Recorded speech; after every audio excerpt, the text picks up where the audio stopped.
Once, in a small, forgotten town surrounded by dense, haunting woods, there lived a reclusive old woman named Agnes.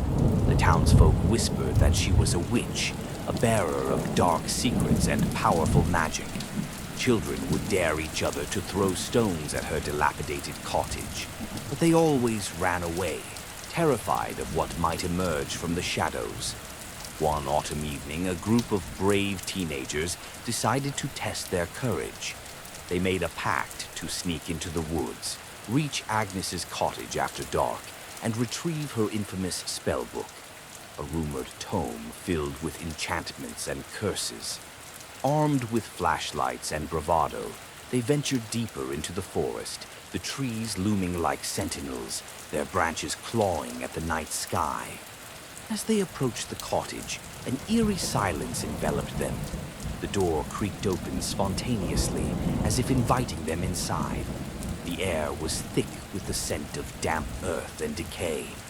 They exchanged nervous glances but pressed on, stepping through the threshold into darkness. Inside, the cottage was filled with the remnants of a life once vibrant.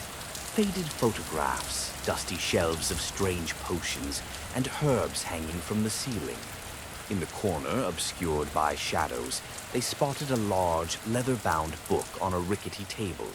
Heart-pounding, one of the boys reached for it, but as his fingers brushed against the cover, a chilling wind swept through the room, slamming the door shut behind them. Panic set in, and they turned to find Agnes standing in the doorway, her face a mask of fury. Her eyes glowed like coals, fierce and unyielding. "You dare enter my home?" she hissed, her voice a low growl. "You have come for what is mine." The teenagers scrambled backward, but the air thickened, making it hard to breathe. Shadows twisted around them, threatening to pull them into the dark corners of the cottage. With every frantic heartbeat, they could feel the oppressive weight of Agnes's anger. Thinking quickly, the bravest girl among them shouted, "We didn't mean any harm. We just wanted to prove we were brave." But Agnes sneered, her mouth twisting into a cruel smile. "Bravery, my dear, has its price." With a flick of her wrist, the spellbook flew open, and the pages began to turn on their own. Strange symbols pulsed on the pages, and the teenagers felt an overwhelming sense of dread wash over them as shadows coiled around their legs, pulling them toward the floor. "Choose wisely," Agnes cackled, her laughter echoing in the dim cabin. "One of you must stay, or all of you will be trapped here forever."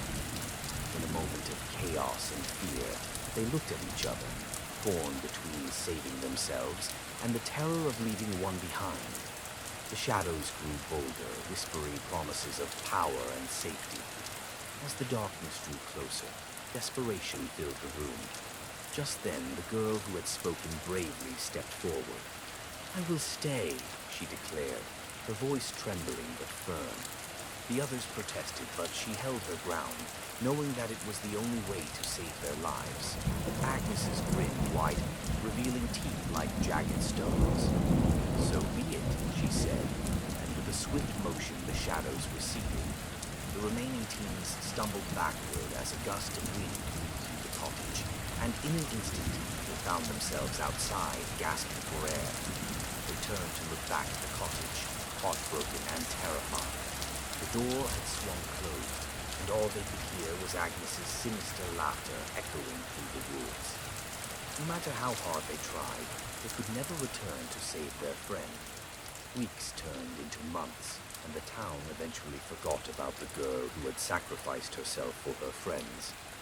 But in the deep, shadowy woods, Agnes continued to dwell, her laughter mingling with the rustling leaves, a reminder that some doors, once closed, are never meant to be reopened.